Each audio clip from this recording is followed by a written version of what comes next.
tal? ¿Cómo estás? Bienvenido a la cuarta sesión del curso de Introducción a la Ética Griega, Filosofía y Tragedia.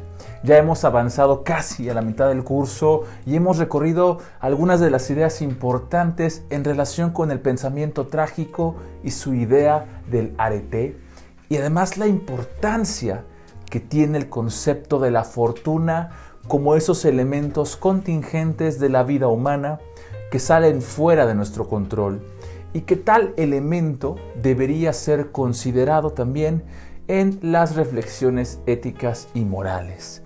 También hablamos de que hay dos conceptos de razón, dependiendo si nos encontramos en el pensamiento presocrático, que era una razón, por decir, que trataba más de arrojarse a este mundo de la vida cotidiana y tratar de dominarlo en cierta medida, para que no nos arrastre la fortuna, para no ser, digamos, los títeres de la fortuna. Y en realidad vimos que ese concepto de razón puede entenderse como una frónesis. Eso era importante, porque para ellos frónesis significaba razón práctica.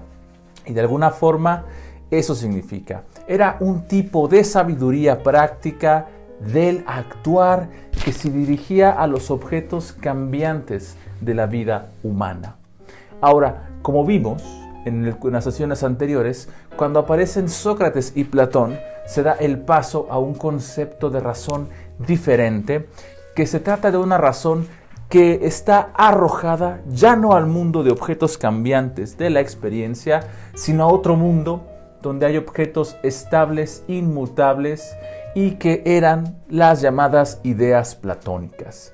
Y así, la razón de esta forma podría darnos un cierto tipo de objeto que fuera estable y al mismo tiempo darnos estabilidad, de alguna forma sacarnos fuera de la fortuna y de sus contingencias cambiantes. Pero en este concepto de razón, el socrático platónico, vemos que aparece la dicotomía entre lo moral y lo no moral, ya que para las acciones se busca tener un criterio que nos permita tomar una decisión, es decir, cómo distinguir entre dos o varias opciones, cuál es la opción que es moralmente correcta. Esto, como vimos, creaba muchos problemas en el pensamiento trágico prefilosófico, pues como veíamos en las tragedias griegas, al plantearse ciertos conflictos morales, en realidad no había una manera de resolver el conflicto práctico de una forma lógica.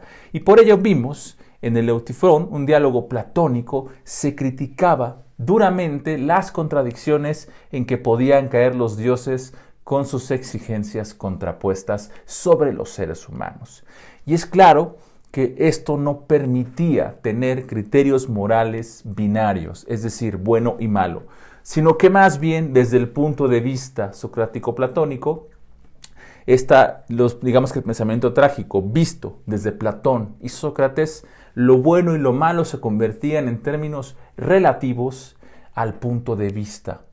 Y podían de alguna forma decir los trágicos griegos que no podían haber valores absolutos, cosa que muy bien pondrán en duda los sofistas. Por eso Sócrates y Platón son críticos del pensamiento trágico, porque con ellos ya aparece esta idea de razón lógica moral y binaria, porque son dos elementos, solo hay una opción buena y una mala, que deja fuera todo el aspecto de la contingencia y los elementos de la fortuna. Después de estas consideraciones que hicimos al principio del curso, hablamos y nos centramos un poco más en el pensamiento de Heráclito el Oscuro y presentamos la sesión anterior a grandes rasgos y muy generalmente su pensamiento metafísico.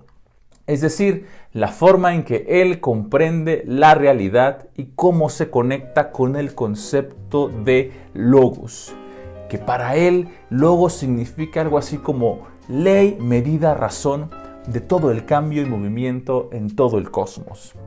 Y de alguna forma, como hay cambio y movimiento presente en todo, este logos nos expresa la idea de que la realidad es como un río que está fluyendo constantemente hacia nosotros y nunca son las mismas aguas las que se dirigen o nos atraviesan. De Heráclito llegamos a ver que es el primero, quizás en realizar una reflexión filosófica sobre el hombre, dejando de lado el asunto de la physis, que aunque es muy importante para él hablar de la physis y del ser, él habla del ser del universo y dice que como tal todo está en constante ser y no ser. Él también se centra a hablar del hombre y de su vida interior, digamos un cierto tipo de microcosmos que hay dentro de cada uno de nosotros, y eso va a ser el alma o psique, cuyos límites, nos decía en un fragmento que revisamos la sesión anterior, son tan profundos que jamás podríamos encontrarlos. Esto que realiza Heráclito, a la par de su crítica a pensadores presocráticos anteriores a él, que buscaban ellos la estabilidad, permanencia, representa un gran giro en lo que podemos llamar ya un pensamiento antropológico, es decir, centrado en el hombre y en su interioridad. De hecho, esa interioridad también está sujeta al gobierno y al orden del mismo logos del que nos habló, al que todo está sometido. Sin embargo, como bien recuerdan, a logos se le debe escuchar para poder comprender que todas las cosas son una. Y hay un pensamiento aquí subyacente en Heráclito que supone la unidad de todo. Y cuando uno escucha logos se supone que nos damos cuenta de ello. Por eso hablábamos de que Heráclito dividía a los hombres en un grupo de dormidos y otro de despiertos.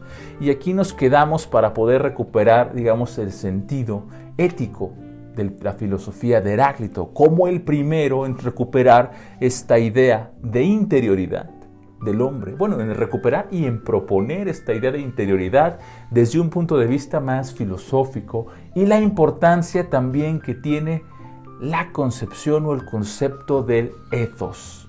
Esto va a ser un concepto muy importante a lo largo de esta sesión. Vamos a continuar esta sesión con la exposición del pensamiento de Heráclito y la importancia que tiene en el surgimiento como del arjé, entendido como principio ontológico y metafísico, como el origen de la ética, como una reflexión filosófica. Heráclito, como vimos la sesión anterior, es una figura en la historia de la filosofía un tanto oscura. Y no solo porque le hayan apodado el oscuro por la forma en que expresaba su pensamiento mediante aforismos y metáforas que resultaban de cierta complicada interpretación. Se dice que Heráclito publicó un libro del cual solo conservamos un centenar de citas y a partir de esas citas y fragmentos es como se ha tratado de reconstruir su pensamiento. Su estilo literario, como saben, tiene que ver con una forma de expresión muy arcaica de la antigüedad y en sus fragmentos, como ya vimos la sesión anterior, podemos encontrar imágenes, metáforas, el uso de las analogías y un gran énfasis en su concepción metafísica de la realidad, entendida la realidad como un cosmos. ¿Qué quiere decir cosmos? Como un todo ordenado, como una unidad de contrarios que requieren estar en una lucha constante, y solo esta lucha o guerra de contrarios es gracias a esta lucha que el universo puede encontrar cierto equilibrio y una auténtica armonía.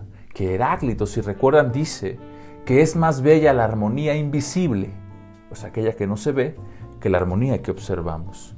Es claro que se refiere con ello a la unidad de los contrarios, que no es algo que sea aparente a los sentidos o que podamos ver, y solo nos damos cuenta de esta bella armonía oculta cuando podemos captar el logos, cuando nos damos cuenta de esta ley que gobierna todo.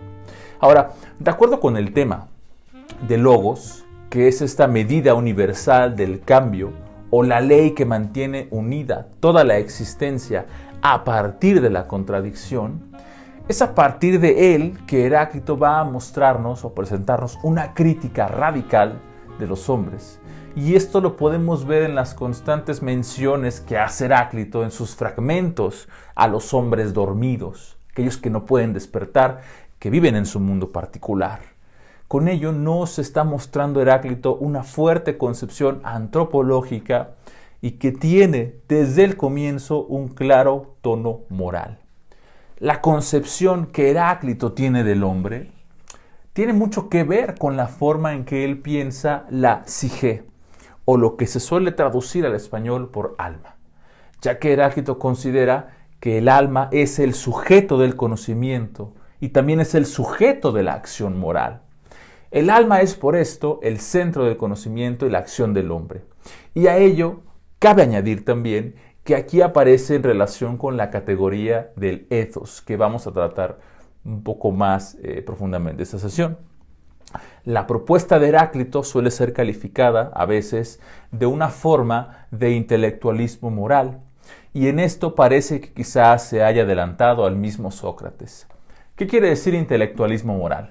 Bien, ello quiere decir que para hacer el bien y ser virtuosos, en términos griegos tener el arete, se necesita para ello un conocimiento o saber de tipo discursivo, o sea, de tipo de saber, conocimiento. Por ejemplo, que para hacer algo bueno debes saber lo que es el bien o tener un concepto de lo bueno.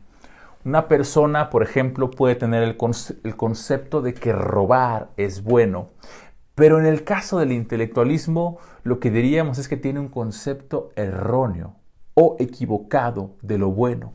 Y si él supiera lo que es bueno, no hubiera actuado robando. Esto, como veremos más adelante, es un claro antecedente de la posición socrática de que la virtud es conocimiento. Virtud es saber, o al menos la posición que Platón nos dijo que Sócrates sostuvo. Heráclito, por lo tanto, nos presenta, ya incluso antes que el mismo Sócrates, una preocupación específicamente ética que está mezclada o combinada con su enfoque metafísico omniabarcante, que es dominado por el concepto de logos y por la llamada unidad de los contrarios.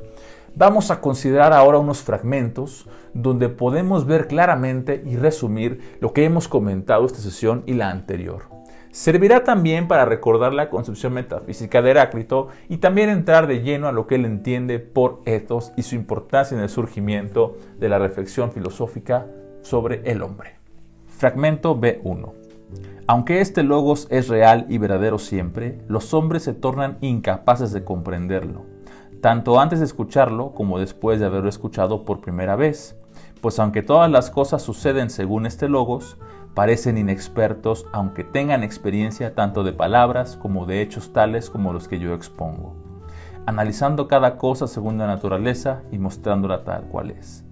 A los demás hombres, en cambio, les pasan inadvertidas cuantas cosas hacen despiertos, igual que cuantas cosas descuidan cuando duermen. B1.14. Quienes hablan con entendimiento debe fortalecerse con lo que es común a todos, como la ciudad en la ley y mucho más fuertemente aún, pues se nutren todas las leyes humanas de una sola, la divina, que gobierna cuanto quiere y es suficiente para todas, y hasta las desborda. Fragmento B2. Por eso hay que seguir lo común, pero aunque el logos es lo común, los más viven como si tuvieran su propia sabiduría. Fragmento B89. Para los que están despiertos existe un mundo único y común, pero de los que duermen, cada uno se vuelve hacia el suyo privado. Fragmento B13. Común a todos es el pensar. Fragmento B16. Todos los hombres participan del conocerse a sí mismos y de ser sensatos. Fragmento B107. Malos testigos los ojos y los oídos son para todos los hombres que tienen almas bárbaras. Fragmento B119. Para el hombre, el carácter ethos es destino, daimon. B101. Yo me he investigado a mí mismo. Fragmento B45. Si vas a los límites del alma, no los encontrarías aunque recorrieras todos los caminos. Tan profundo es su logos. B115. Es propio del alma el logos que se aumenta a sí mismo. B121. Bien pensar es la suprema excelencia y sabiduría, lo verdadero decir y obrar según la naturaleza, physis, escuchando. B50. Habiendo escuchado no a mí, sino a Logos, es sabio decir que todas las cosas son uno. Con estos fragmentos podemos ver que Heráclito resalta, a diferencia de los otros pensadores llamados presocráticos, por su idea del hombre, como un ser que posee en su interior y es capaz de comprender el logos como lenguaje y razón.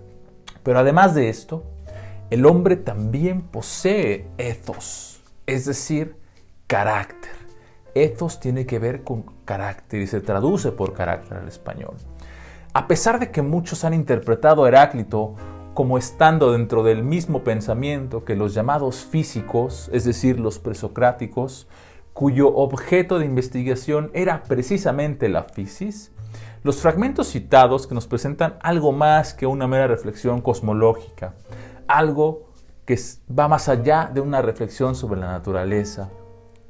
Las fórmulas y expresiones de Heráclito nos hablan de la fisis, el ser o la realidad, pero además nos revelan una preocupación constante por la acción humana, su estructura, la acción humana, y también el saber y el conocimiento